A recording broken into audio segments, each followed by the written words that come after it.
O profeta Jeremias, no capítulo 24, versículo 6, diz: sobre eles porei favoravelmente os olhos e os farei voltar para esta terra. Edificá-los-ei e não destruirei, plantá-los-ei e não os arrancarei. Romanos 8, versículo 1, o apóstolo Paulo escreve: agora já não há nenhuma condenação para os que estão em Cristo Jesus.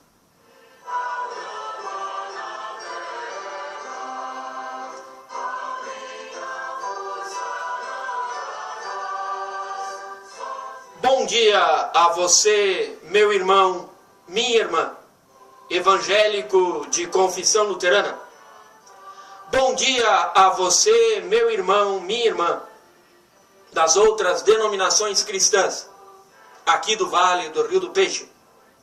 Bom dia a você, meu irmão, minha irmã, de outras confissões religiosas. Todos vocês que ouvem esse programa, um programa que quer levar até o lar de vocês uma reflexão, uma mensagem de amor, de paz e ser uma voz profética no Vale do Rio do Peixe. O programa que vocês ouvem chama-se Tempo de Reflexão e ele é levado ao ar pela comunidade evangélica de confissão luterana de Rio das Antas, ISLB. Que a graça do Senhor Jesus, que o amor de Deus nosso Pai e que a comunhão do Espírito Santo seja com cada uma de vocês nesta manhã.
O que é que eu ganho participando da igreja? Que proveito tem servir a Deus? Bom, meus irmãos e minhas irmãs, mais ou menos uns 450 anos antes de Jesus, houve um profeta chamado Malaquias. Ele foi um dos últimos profetas do Antigo Testamento.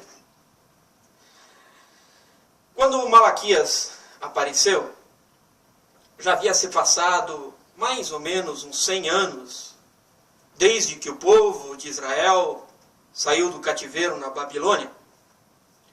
O templo havia sido reconstruído, e sob a liderança dos juízes Esdras e Neemias, o povo estava organizado politicamente, Jerusalém estava reedificada com seus muros restabelecidos, havia mais de 13, 14 anos.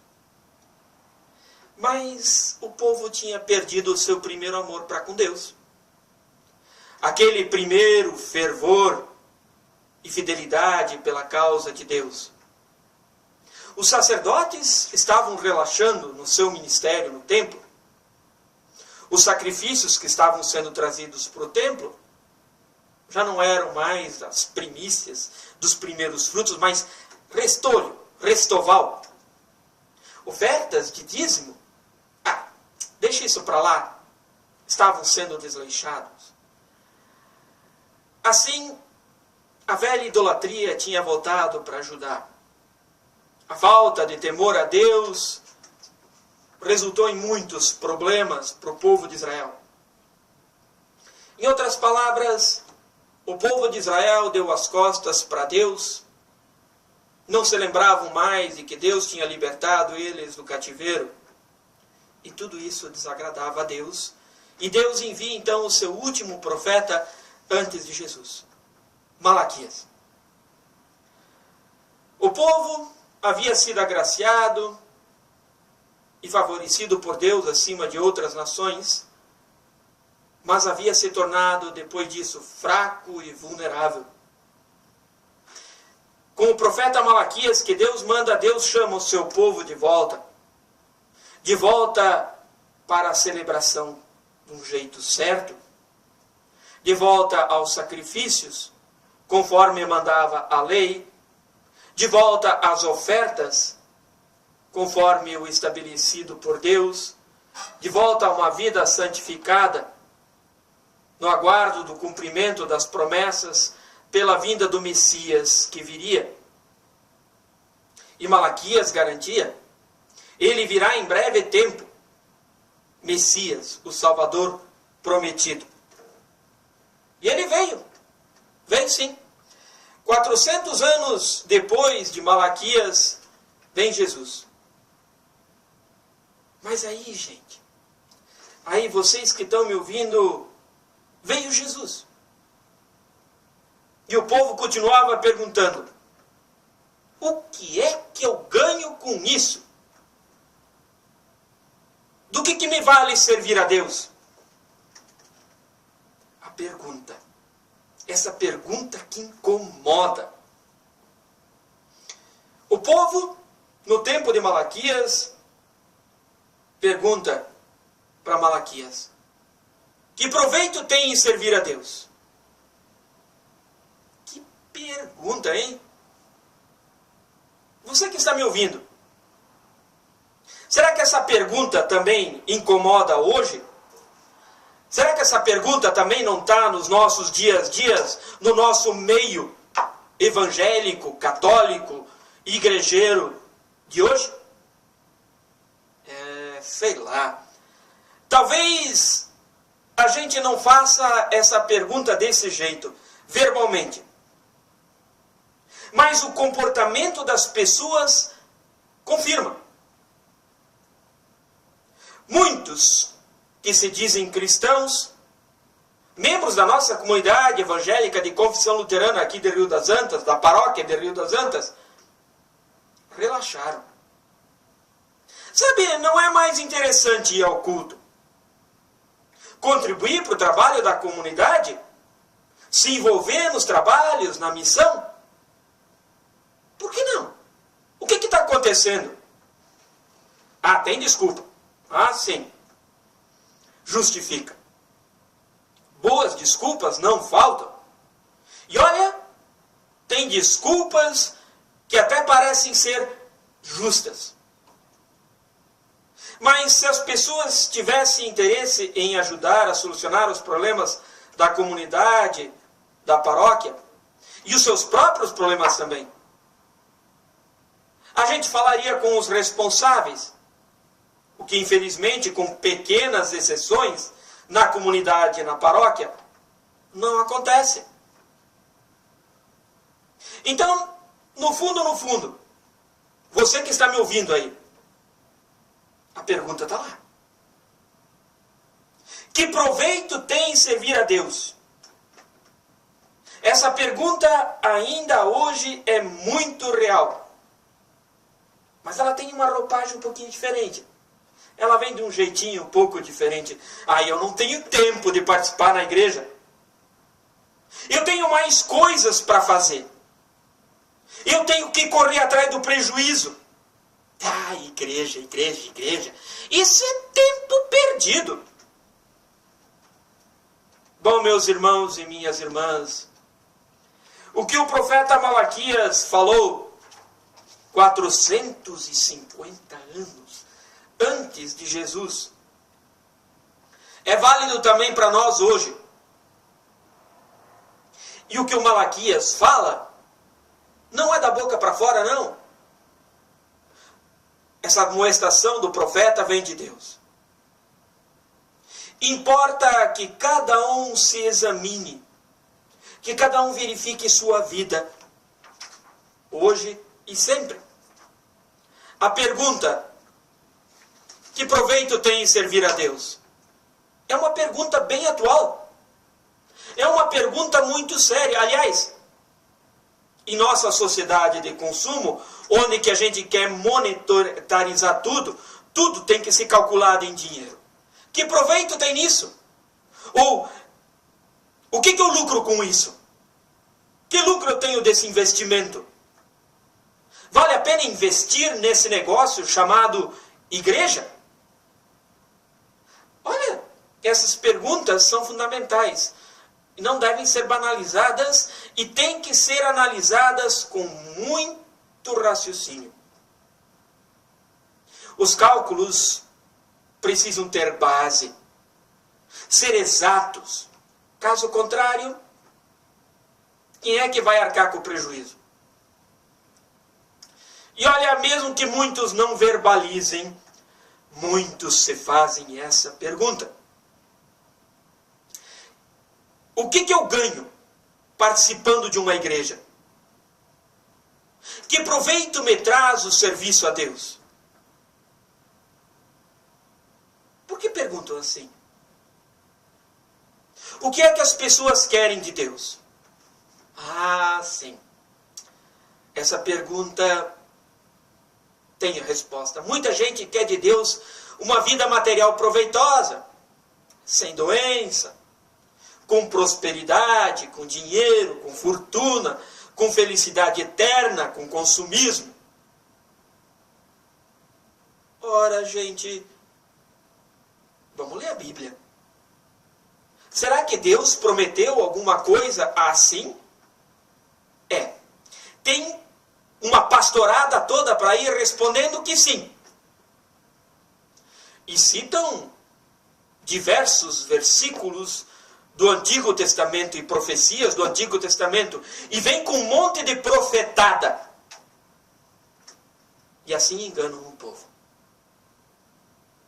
E eles fazem isso, gente, para encher seus cofres.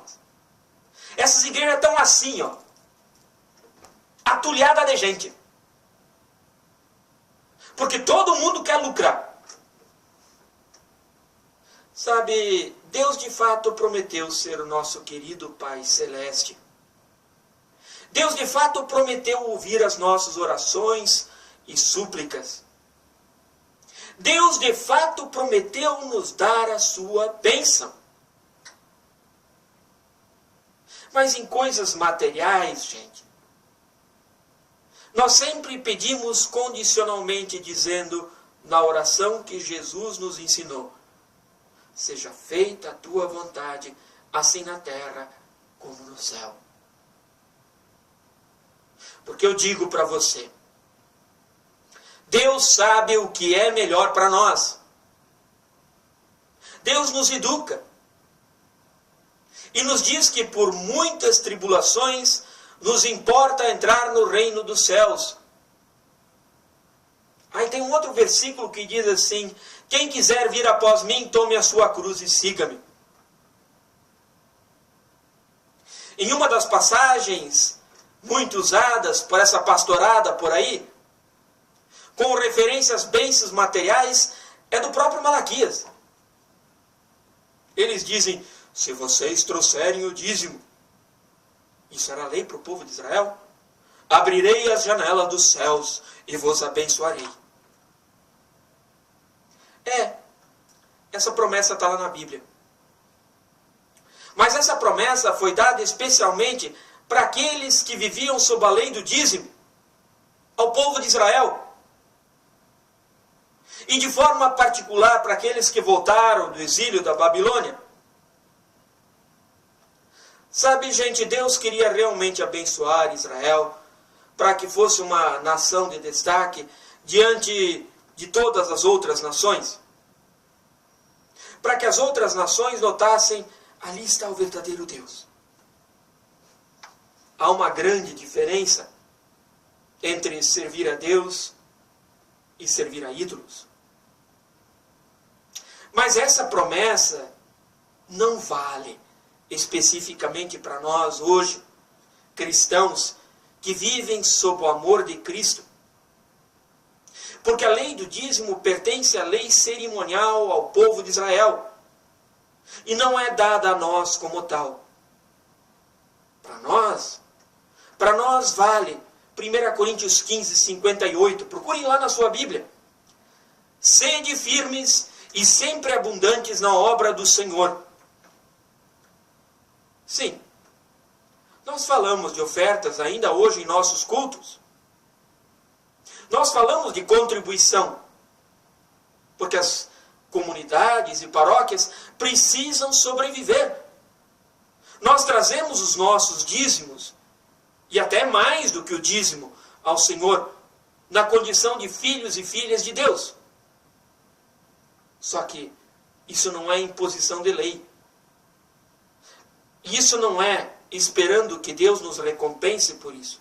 Pelo contrário, é gratidão. É verdade também que ainda hoje Deus abençoa muitas vezes de forma excepcional e de forma visível os seus filhos e filhas com bênçãos materiais como lhe apraz. Mas também outras vezes cristãos vivem sob uma pesada cruz. E isso também é bênção. Nosso relacionamento com Deus não está baseado em leis, regras, normas e obras, mas está baseado na graça de Cristo. E nos servir alegre e livremente a esse Deus. Nosso relacionamento com Deus, meus irmãos e minhas irmãs, nosso relacionamento com Deus é de filhos e filhas que olham para o querido Pai Celestial. Ou será que vocês amam o pai e a mãe de vocês esperando recompensas? Que amor, hein? Certa vez eu vi uma senhora pobre, muito pobre, uma moradora de rua, não tomava banho. Ela tinha sua filha no colo.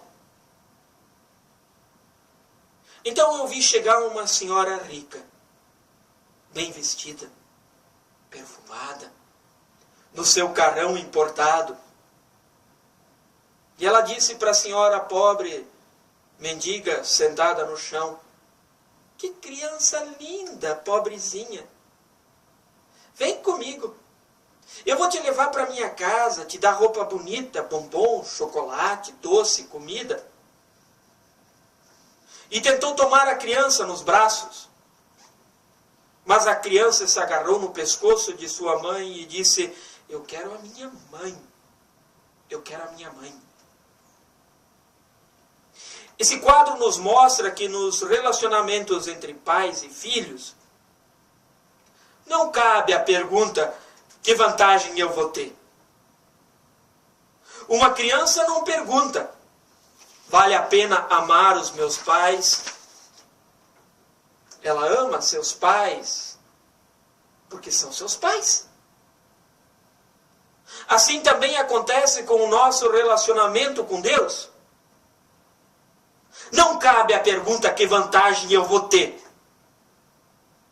Deus é Deus. Nós éramos filhos da ira, como também aos demais, inimigos de Deus.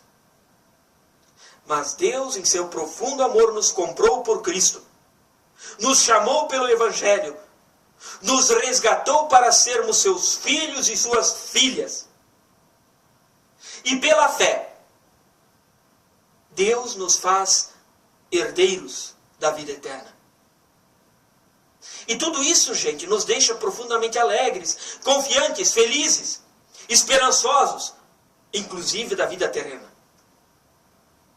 Tudo isso Deus concede a mim, a ti, de graça. Minha vida, todo dia que eu amanheço e acordo, é um presente de Deus. Minha família é um presente de Deus. Minha salvação é um presente de Deus. A força para a vida santificada, a força que eu tenho para viver, é um presente de Deus. Nesta vida não preciso olhar para os meus feitos. Eu não preciso comparar o que eu faço com o que os outros fazem. Não preciso olhar para os meus méritos, para a minha dignidade. Mas em profundo amor. Em gratidão a Deus por tudo que Deus já me deu. Eu sirvo. Servir quanto melhor e mais possível, na qualidade de queridos filhos de Deus, pela fé em Cristo. Pois sabemos que nossas melhores obras são, na verdade, como trapo de imundície. E preciso ter purificação pela graça e o amor de Deus. Por isso a pergunta, que proveito eu ganho, não cabe na vida de um cristão.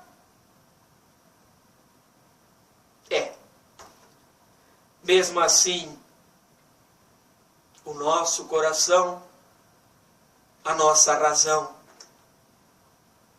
sempre faz de novo esta pergunta.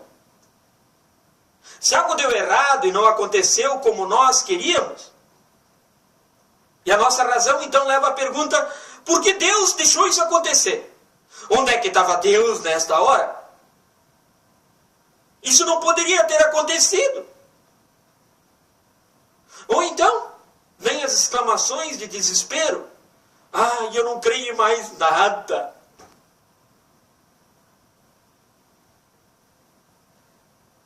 Será que a nossa fé é tão pequena que não consegue conceber a graça de Deus? Quando a nossa razão reage assim, precisamos recordar o nosso batismo e afogar o velho eu e olhar firmemente para a salvação que Deus nos dá e suplicar: ó Deus, não me abandone. Volta o meu olhar para Cristo e sua graça. Dá-me a certeza do teu perdão e da vida eterna. Porque isso, gente, isso enriquece a nossa vida. Não com dinheiro, prosperidade, mas faz a gente ver as bênçãos de Deus. Isso enche o nosso coração de esperança e vida eterna. Vale a pena servir a Deus? Sim, vale. Bem-aventurado aquele que reconhece e permanece fiel a Deus. Amém.